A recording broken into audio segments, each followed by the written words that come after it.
the Beatles themselves. But in those cases, the Indian instruments were there merely to provide an exotic sound, a kind of oral flavouring, like musical joss sticks. No, George Harrison in this piece is co-opting the fundamental principles of Indian music, and that is an undertaking of a quite different order altogether. At a classical Indian recording in 1965, it was a life-changing moment. A year later, he sought lessons with the man he'd heard playing, the great virtuoso of Indian classical music, Ravi Shankar.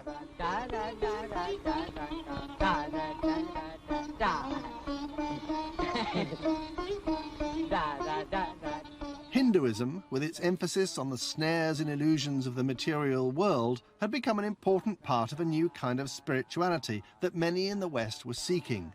For some, it proved a passing fad. For George, it became a lifelong and sincere commitment. And he studied not only Indian music, but Hindu religious philosophy. Remarkably, it was this that George was attempting to evoke in a pop album. Within You, Without You is a heartfelt reflection on the state of being in the modern world. How radical Within You, Without You was, let's look at the basic building blocks of Indian music and how they differ significantly from the Western approach. Take rhythm, for example. In Indian music, rhythmic patterns and the way they evolve play a far more important role than how a piece of music is constructed than they do in Western music. In Western music, it's quite normal for the rhythm to loop around and around, unchanging throughout a piece. Indian music, on the other hand, hates staying the same for any length of time.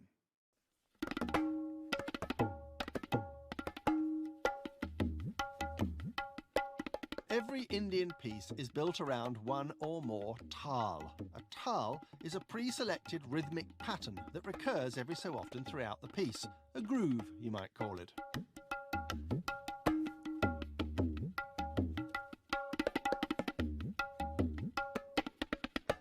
Tal are made up of a sequence of beats, strong and weak. They're then strung together in long additive lines, potentially requiring huge reserves of random access memory from the players, since none of these long strings of numbers are written down.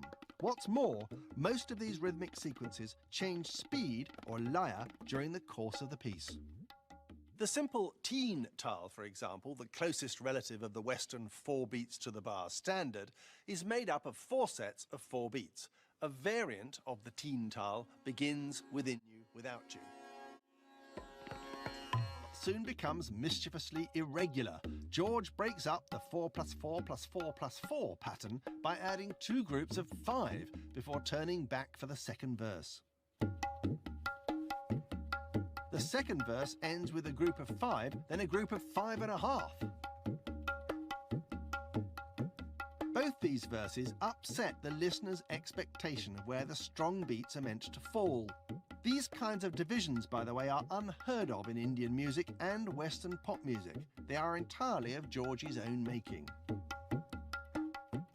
Crucial factor in the song, which clearly shows it was designed all along to be a musical adventure in 2 worlds, East and West, is the shape of the vocal line. George's use of melody in Within You, Without You, whilst choosing his notes from a modified Indian scale, is in truth closer to a Western model of making a tune, because there is relatively little ornamentation in it. This is what the song might have sounded like as interpreted by a classical Indian singer. We were talking,